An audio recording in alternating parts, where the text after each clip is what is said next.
ating buhay ang hinahanap. May kalayuan, di man tanaw, di nauubusan ng tiwala sa sarili, lakas ng dasal. Alam mong sa dulo ng bawat taon, naghihintay ang masayang panahon.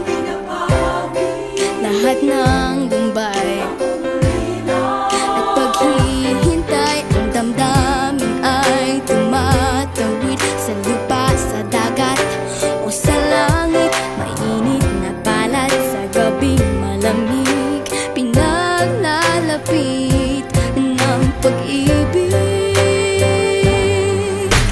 Ito ang Pasko, pagmamahal ang pinagsasaluhan. Ito ang Pasko, inaangan ng isa't isa. Ito ang Pasko, Panginoon ang laging kasama. Ito ang Pasko, saan man sa mundo, the best ang Pasko ng Pilipino. Ano mang pinagdaanang may kabigatan, wala naman tayong di nakayanan. Nasaan ka man, walang maiiwanan, ang bawat isa ang ating tahanan. Damdamin ay